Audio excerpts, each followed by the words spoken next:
میرے رسول کریم سید عالم صلی اللہ علیہ وسلم اپنے غلاموں پہ کرم فرماتے. شاہ ولی اللہ محدث دہلوی ہندوستان میں جتنے مکاتب فکر ہیں سب کے متفقہ پیشوا ہے شاہ ولی اللہ. جو بھی کسی مکتبہ فکر سے تعلق رکھتا ہے شاہ ولی اللہ صاحب سے اس کا سلسلہ حدیث ملتا ہے. شاہ ولی اللہ صاحب کہتے ہیں میرے ابا جی شاہ عبد الرحیم محدث دہلوی بیمار ہو گئے. ساری زندگی نبی پاک کا دین پڑھایا, ساری زندگی حضور کے فرمان سے لوگوں کو آگاہ کیا, قرآن و سنت کا درس دیا, فالج ہو گیا. لوگ باتیں کرنے لگے. کہتے ہیں میرے والد صاحب کہتے ہیں میں رونے لگا کہ یا رسول اللہ میں کسی اور کا تو نہیں, میں تو آپ کا ہوں, نظر کرم ہونی چاہیے. فرماتے ہیں میرے والد گرامی کہ اچانک میرے گھر میں روشنی پھیلنے لگی, خوشبو آنے لگی, اور میرے استاد گرامی شاہ عبد العزیز محدث دہلوی خواب میں آئے. کہنے لگے عبد الرحیم یہ چارپائی سیدھی کر, جس طرف تیری چارپائی کے پیر ہے یہ دروازہ اس طرف کھلتا ہے, جلدی سے سائیڈ بدل. کہتے ہیں میں نے فٹافٹ شاگردوں سے کہا سائیڈ بدل دی. میں نے کہا استاد جی کیا ہونے لگا ہے؟ کہنے لگے تیرے گھر میں رسول اللہ تشریف لا رہے ہیں, نبی پاک کی جلوہ فرمائی کا وقت ہے. انفاس العارفین میں شاہ ولی میں نے اس آدمی کی بات چھیڑی ہے جو سب کے متفقہ ہے. کہتے ہیں اندر آئے, نور آیا, روشنی آئی, خوشبو آئی. شاہ عبد الرحیم صاحب کہتے ہیں میں کیا دیکھتا ہوں, مصطفیٰ کریم آئے ہیں. ایک طرف ابو بکر صدیق ہے, دوسری جانب مولا علی شیر خدا ہے.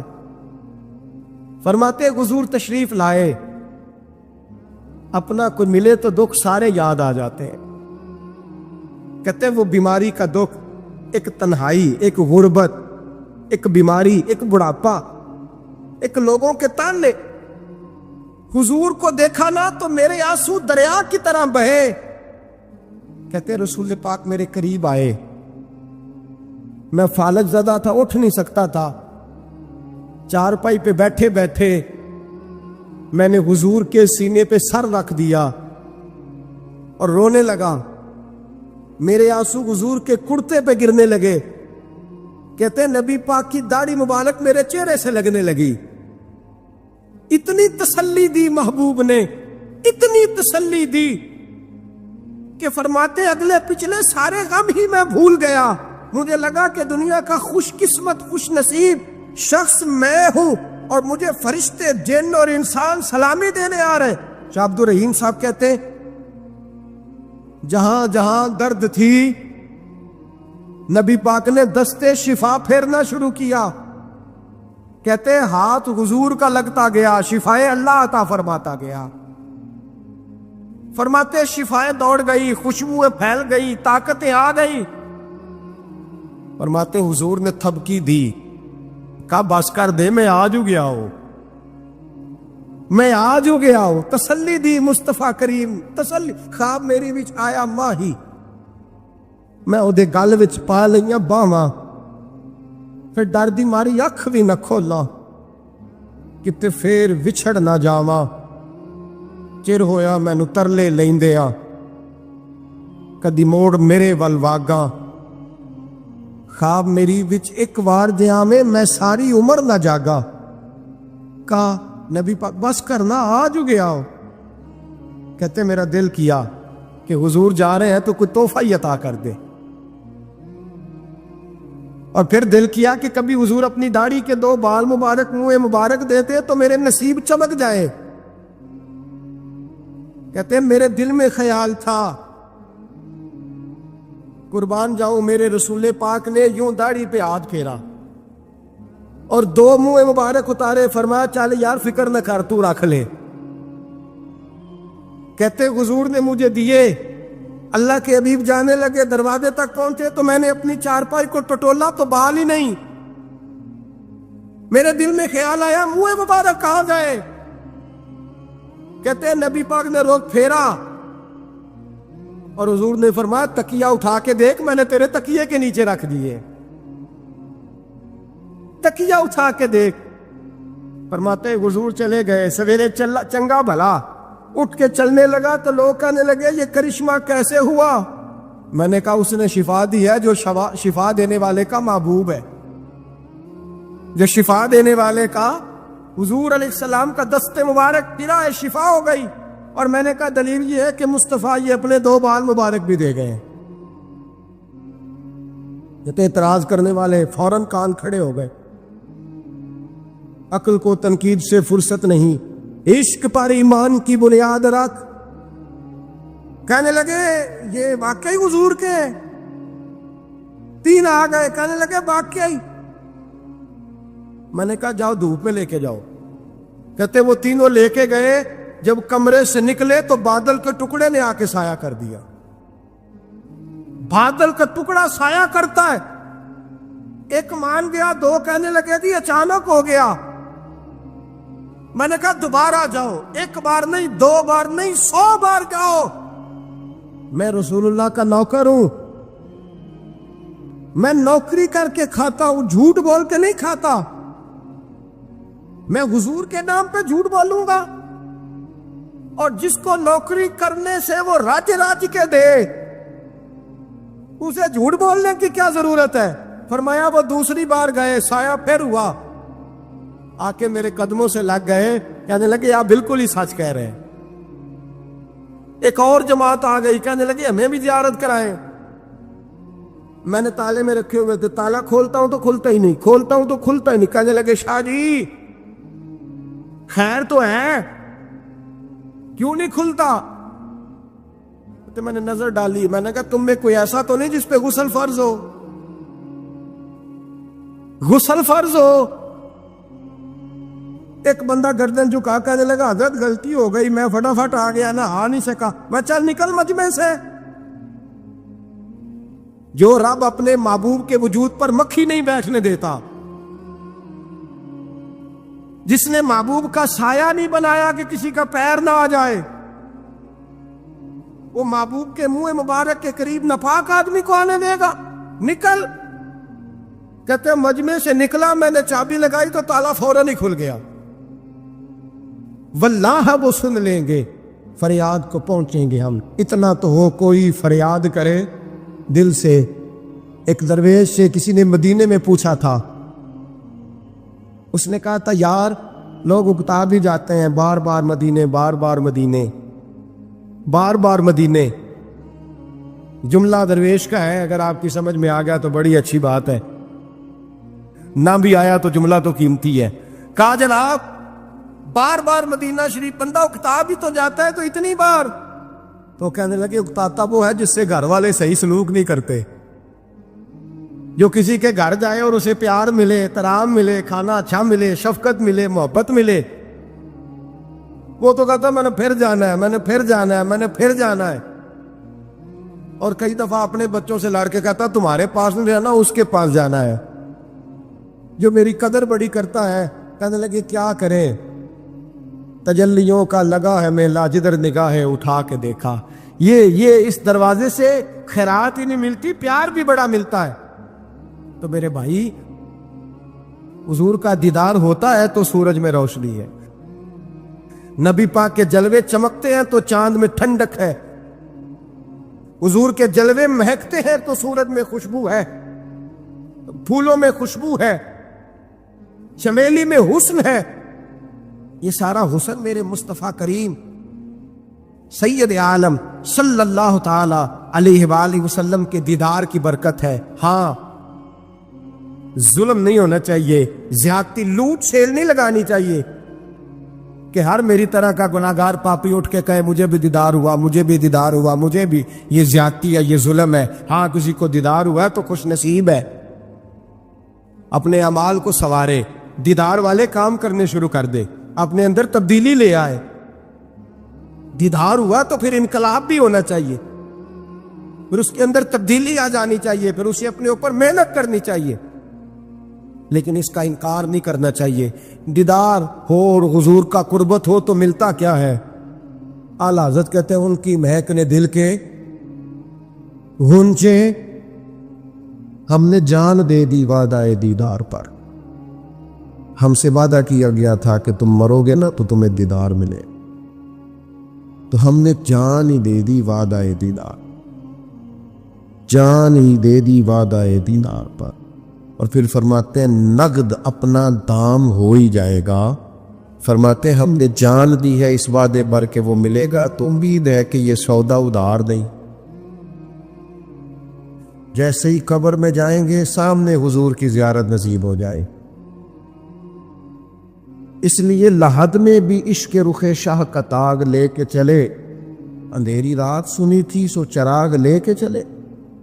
یہ حدیث آپ نے بھولنی نہیں، یہ تنہائیوں میں یاد رکھنے کی روایت ہے، یہ تنہائیوں میں پڑھنے کی روایت۔ یہ اپنے ذوق کو تازہ، جو لوگ کہتے ہیں نا وجد سرور کیف میں جانا چاہتا ہوں، وہ مشکاہ شریف کی اس حدیث کو دیکھے۔ اللہ کے حبیب علیہ السلام نے فرمایا لوگوں میں تمہیں بتاؤں قیامت کے دن اللہ تعالیٰ بندوں سے پہلا سوال کیا فرمائیں گے اور بندے اس کا جواب کیا دیں گے؟ یا رسول اللہ کرم فرمائیے، بتائیے۔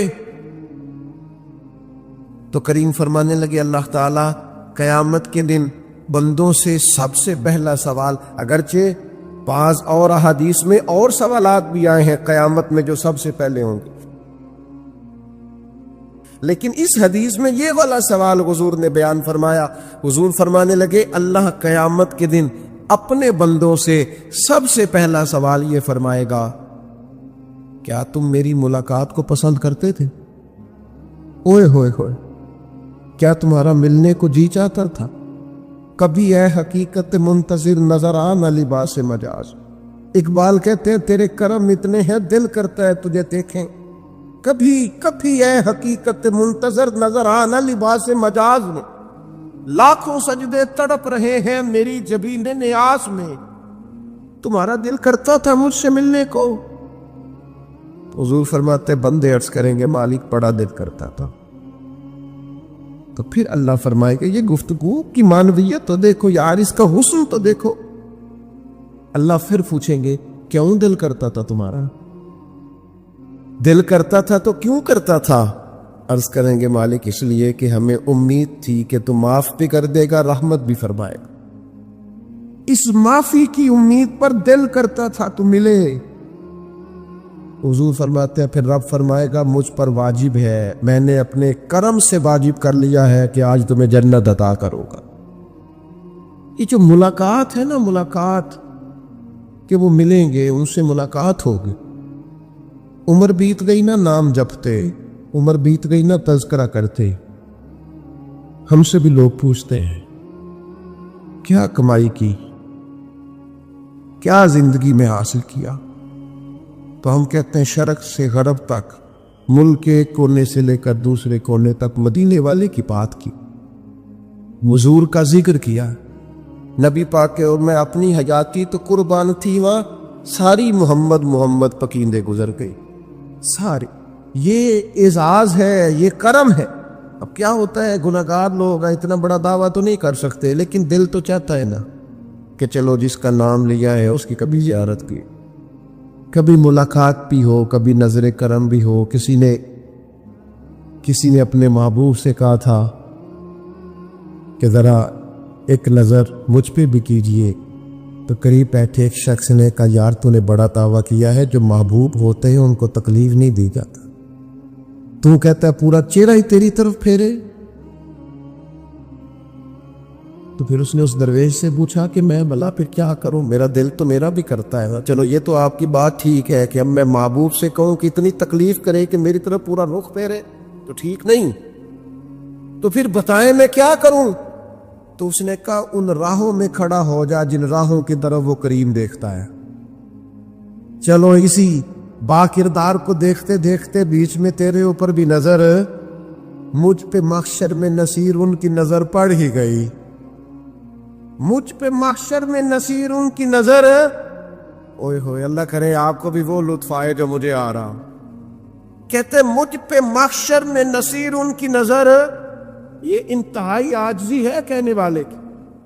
اس نے بالکل اپنے آپ کو ختم کر کے کہا کہ میں قابل تو نہیں تھا، اور میں پھر تکلیف دیتا کہ میری طرف دیکھیں اسپیشل میرے لیے وقت نکالے۔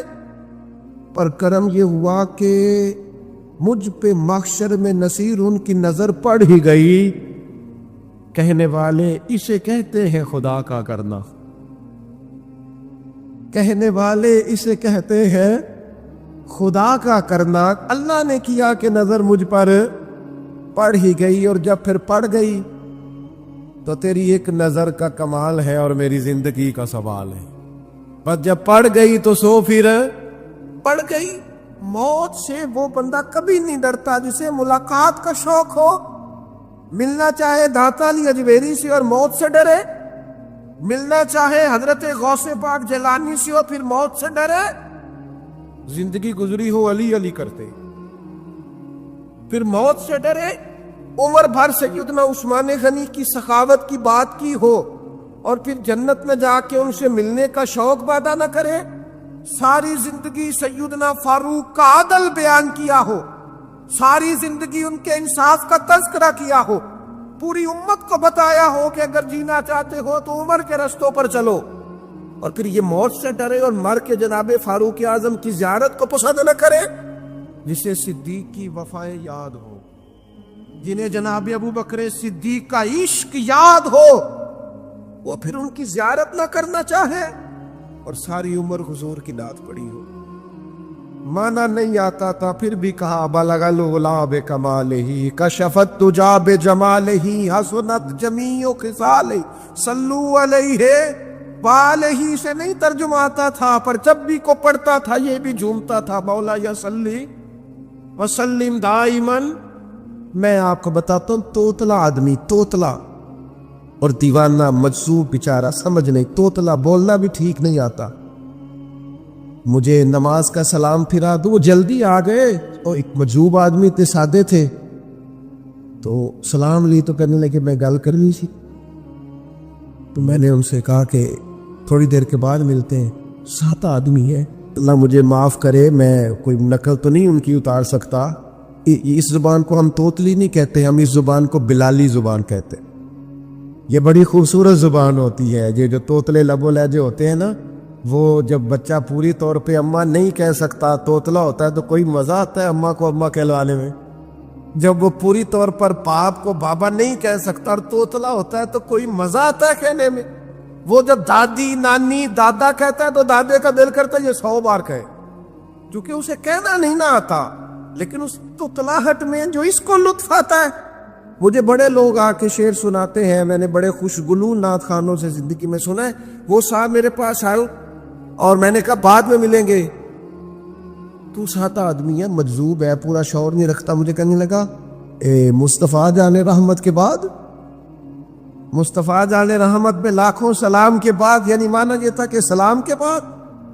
اب بڑے بڑے سریلے بندوں سے بھی بندہ سنتا ہے، میرا دل کرے، اور میں نے جان بوجھ کے ان سے کہا دوبارہ کیا آجے ذرا، کیونکہ توتلے تھے نا۔ میں نے کہا تو کہنے لگے مصطفیٰ جان رحمت پہ لاکھوں سلام کے بعد، او میرے عزیز یاد رکھو، ساری زندگی حضور کی نعتیں پڑھی، نبی پاک کے تذکرے سنے، اب موت سے ڈر جائیں؟ حالانکہ موت تو ایک پل ہے، پل سے گزریں گے تو سامنے اللہ کا دیدار بھی ہوگا، مدینے والے کی زیارت بھی نصیب ہو۔ تو زیارت ہوگی، اور ہر نظر کانپ اٹھے کہ محشر کے دن خوف سے ہر کلیجہ دہل جائے گا، اوڑھ کر کالا جپا وہ آ جائیں گے، اور سارے محشر کا نقشہ بدل جائے گا۔ یہ موت کا خوف نکالنے والی چیزیں ہیں، ڈر۔ اچھا مجھے ایک بات بتائیں، یہ میں امید کی بات کرنے لگا ہوں، چلے اب یہ بات تو مشکل ہے پر کرنی پڑے گی، مجبوری ہے۔ کبھی کبھی ابا جی سے مار بھی پڑ جاتی ہے بندے کو، گھر میں وہ 2-4 لگ بھی جاتی ہے، تو اس وقت نا جو سب سے بڑا سہارا کسی کو نصیب ہوتا ہے وہ یہ ہوتا ہے کہ اللہ کرے اماں گھر میں موجود ہو۔ اور میں نے دیہاتوں میں کئی مائیں ایسی دیکھی ہیں جو بیٹے کے حصوں کی مار کھاتی ہیں، ابا نے ڈنڈا لے لیا بیٹے کی غلطی پہ، اب اماں بیچاری سامنے ہو گئی ہے، 2-4 اس نے بھی کھا لی۔ یہ بات آپ سمجھیں، موت کا خوف نکالنے کے مفہوم میں بات کرو، اماں موجود ہونا گھر میں، تو ابا سختی بھی کرنے لگے تو کسی وقت احساس ہوتا ہے کہ جناب یہ سختی نہیں ہوگی کیونکہ میری اماں، اور اماں پوری وکیل بن جاتی ہے، کہتی تو نہیں پتا، ہو گئی غلطی، وہ فلانے دے منڈے نے خراب کیتا ہے، حالانکہ ہو سکتا ہے اس نے اس کو بھی خراب کیا ہو، لیکن وہ اماں وکیل ہے، وہ وکالت کر رہی ہے اور وہ پے لاس کر رہی ہے. ہوتا ہے ایسے. اس بات کو سمجھ لیں اچھے طور پر. موت کا خوف نہیں، ڈر نہیں، اس لیے کہ گھر میں ماں موجود ہو تو باپ کا ڈر نہیں ہوتا. تو قبر حشر میں تو رسول کریم موجود ہے، وہاں تو نبی کریم موجود ہے، وہاں تو اللہ کریم اپنی رحمت فرمائے گا بندوں پر. اس لیے خوف نہیں، پینک نہیں. اپنی غلطیوں کا احساس ضرور کریں، اپنے اعمال پر توجہ ضرور دیں، لیکن موت کے خوف تلے دبتے نہ جائیں. انشاءاللہ صبح قیامت کرم ہوگا. میرے نبی پاک علیہ الصلوۃ والسلام نے تو فرمایا ہے بس ہم نے ایمان کامل لے کے جانا ہے دنیا میں. حضور نے فرمایا ہے جس طرح 14ویں رات کا چاند چمکتا ہے اس طرح میرے غلاموں کے چہرے چمکیں گے قیامت میں.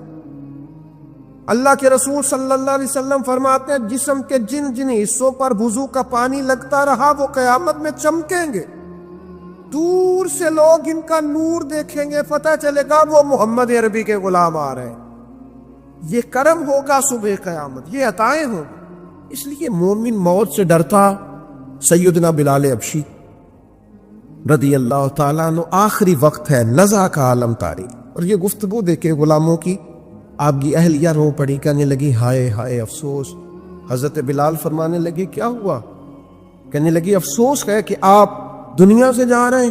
تو حضرت بلال نے مضمون ہی بدل دیا، سوچ کا زاویہ ہی بدل دیا. فرمانے لگے یہ افسوس کا مقام نہیں، یہ تو خوشی کا مقام ہے.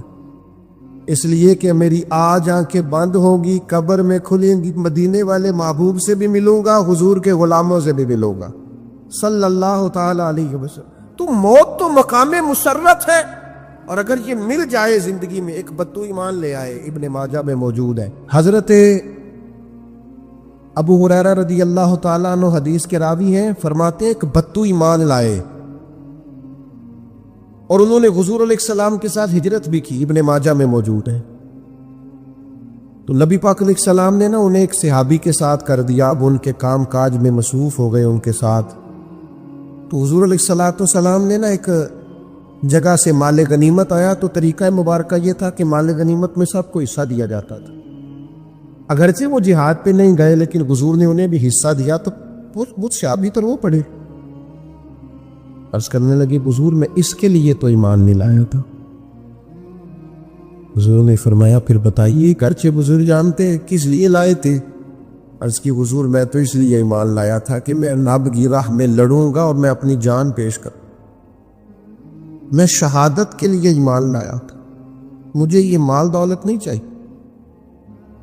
تھوڑی ہی دیر گزری کہ ایک اور مارکے کا اعلان ہو گیا، جنگ کا اعلان ہو گیا. حضور نے فرمایا چلو. وہ گئے اور چند ہی لمحے گزرے کہ وہ میدان میں اترے اور پھر شہید ہو گئے. صحابہ کرام ان کی مقدس لاش مبارک کو اٹھا کے محبوب کے قدموں میں لائے تو نبی کریم نے کیا خوبصورت بات ارشاد فرمائی. حضور فرمانے لگے دیکھو اس نے اللہ کی تصدیق کی ہے تو رب نے بھی اس کی تصدیق فرما دی. اور پھر یہ دو جملے محبوب کہتے کہتے اٹھے اور پھر حضور نے اپنا جبہ مبارک اتار کے فرمایا اس بندے کو نہ اس جبے میں کفن دے دو، اس میں اسے کفن دو، اس لیے کہ تو شہادت کے لیے ایمان لائے. موت کی آنکھوں میں آنکھیں ڈال کے جیا، اپنی زندگی کمزور نہ گزار. مسلمانوں پہ کافر کا روب طاری ہو گیا ہے. ایک تو ہوتا ہے نا کہ کوئی مدد کرنا، کوئی آگے بڑھنا، فلسطین کا نام تک نہیں لے رہے حکمران زبان سے، ذکر تک نہیں کر رہے، چینل ذکر نہیں کر رہے. اتنا روب، اتنا کفر کا خوف، صرف اس لیے کہ ہمیں موت کا ڈر ہے، مر جائیں گے. تو بستر پہ نہیں مریں گے، بیماریوں سے نہیں مر جاتے لوگ. خدا کے بندو اپنی زندگی میں اتنا خوف اگر موت کا پیدا کر لو گے. حضرت سعید ابن جبیر رضی اللہ تعالیٰ عنہ بہت بڑے فقیہ تھے. حجاج بن یوسف نے بلایا اور کہنے لگا میں تمہیں موت دینے لگا ہوں، مار دوں گا تمہیں. بڑا ظالم آدمی تھا، بڑے لوگ اس نے قتل کیے تھے. حضرت سعید رضی اللہ تعالیٰ عنہ مسکرا پڑے اور غصے میں آیا، کہنے لگا کیوں ہنستے ہو؟ فرمانے لگے تو بڑا بیوقوف ہے، تجھے کس نے کہا زندگی اور موت تیرے ہاتھ میں، یہ تو تب آئے گی جب میرا رب چاہے. کہنے لگا لے جاؤ ان کو اور جا کے قتل کر دو. تو وہ جب جلاد لے جا رہے تھے تو آپ اور کھل کے مسکرائے، ہنسے. یہ آپ کی طاقت ہے کہ موت کو دیکھ کے مسکراہٹ ہو، لبوں پہ تبسم، رقصہ ہو، مسکرائے. جب آپ مسکرا رہے تھے تو اس کو اور غصہ آیا، واپس بلایا، کہنے لگا مسکراتے کیوں ہو؟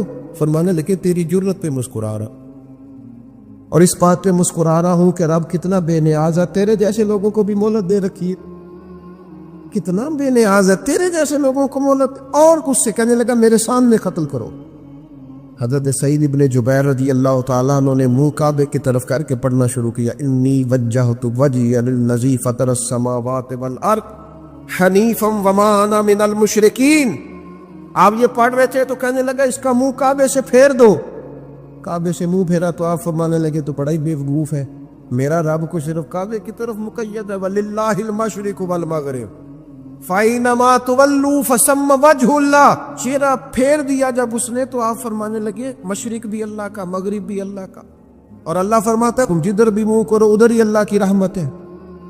یہ پڑھا تو اب اس نے لٹایا، اور جب وہ آپ کو قتل کر رہا تھا تو حضرت سعید ابن جبیر کی ایک زوردار آواز ہوگی، فرمایا یاد رکھنا مجھے اسی طرح قتل کرنا جس طرح تم خود قیامت میں قتل ہونا پسند کرتے ہو. میرا آخرت پر یقین کامل ہے، محشر میں عدالت لگے گی، میں تمہیں قتل کروں گا. میں حضرت سعید ابن جبیر کی وہ جرت تھی کہ دربار سارا لرز گیا حجاج کا. حضرت سعید ابن جبیر رضی اللہ تعالیٰ عنہ کہنے لگے اللہ اسے میرے بعد کسی پر مسلط نہ کرے، میرا قتل آخری ہو، میرے بعد نہ ہو. ڈر گئے لوگ، سہم گئے. اور وہ جو جلاد آپ کو قتل کر رہا تھا اس کے بھی ہاتھ کانپ رہے تھے. اتنی جرت، موت کا ایک منٹ کے لیے خوف نہیں. حضرت سعید ابن جبیر رضی اللہ تعالیٰ عنہ شہید ہو گئے تو اتنا خون نکلا، اتنا خون نکلا، اتنا خون نکلا، خود پانی نہیں ہو رہا. ایک طبیب بیٹھا تھا، ہانپتے کانپتے ڈرے ہوئے، سہمے ہوئے. حجاج کہنے لگا اس سے اتنا خون؟ تو کہنے لگا بادشاہ میں نے سالوں مریض دیکھے ہیں، اس کو پتہ چل جائے نا مرنے والا ہو وہ تو اتنا خوف پہ آتا ہے، پہلے ہی اس کا سارا خون جم جاتا ہے اور سکڑ جاتا ہے اور اس کا خون جل جاتا ہے. یہ جو بندہ تم نے شہید کیا ہے نا اس میں ایک رتی برابر بھی موت کا خوف نہیں. موت کے خوف سے بے نیاز تھا، اتنا خون نکلا. حضرت سعید ابن جبیر شہید ہوئے اسی دن حجاج کے پیٹ میں درد شروع ہوا، صرف 15 دن. حجاج بعد میں زندہ رہا 15 دن، اور ساری رات تڑپتا تھا، کہتا تھا مجھے خواب میں آ کے پیروں سے گھسیٹتے. حضرت سعید ابن جبیر چلاتا تڑپتا. 15 دنوں کے اندر طبیبوں نے کہا تیرا جو مرض ہے یہ کوئی آسمانی عذاب ہے. میرے عزیز موت سے ڈرے نہیں، بلکہ جو ظالم ہو ان کو ڈرا دے، یہ مومن کی شان ہے. اپنی زندگی کے اندر سے موت کا خوف نکال دیں تاکہ زندگی کے جو دن ہیں وہ جیے تو جا سکیں، وہ انسان مضبوطی سے وقت سے گزار سکے. حضرت علی شیر خدا رضی اللہ تعالیٰ عنہ نا وہ جیکٹ نہیں پہنتے تھے جنگی، جو کمر پہ پیچھے لوگ پہنتے تھے نا تلوار کوئی مارے تو زخم نہ ہو. تو کسی نے مولا علی شیر خدا رضی اللہ تعالیٰ عنہ سے فرمایا پشت براب ہو، جیکٹ نہیں پہنتے لوہے کی. آپ فرمانے لگے پشت تو دکھانی نہیں تو کہنے لگے موت سے ڈر نہیں آتا؟ فرمایا بالکل بھی نہیں. اور فرمایا مجھے بالکل ڈر نہیں آتا کہ میں موت پر آ گروں یا موت میرے اوپر جا گر. ہم تو شہادت حضرت خالد بن ولید رضی اللہ تعالیٰ عنہ ایک دن نوجوانوں کو خطاب کرتے کرتے کہنے لگے موت سے کبھی نہ ڈرنا، میں نے ساری زندگی جنگوں میں گزاری ہے، میرے وجود پر ایک ذرہ بھی جسم کا حصہ ایسا نہیں جس پر زخم نہ ہو. اور یہ کہتے کہتے رو پڑے. فرمانے لگے یہ بات کرتے کرتے رو پڑے. فرمانے لگے دیکھ لو زندگی ساری میدانوں میں گزاری ہے، لیکن شہادت اللہ تعالیٰ نے میرے لیے وہاں نہیں لکھی تھی، یہاں اللہ تعالیٰ نے اپنی رحمت کے لیے موت میرے لیے لکھی تھی. تو یہ تو اللہ کا کرم ہے. قریب ایک بزرگ صحابی اور بیٹھے تھے، فرمانے لگے آپ کی نیت شہادت کی تھی، انشاءاللہ آپ قیامت میں شہیدوں میں کھڑے کیے جائیں گے.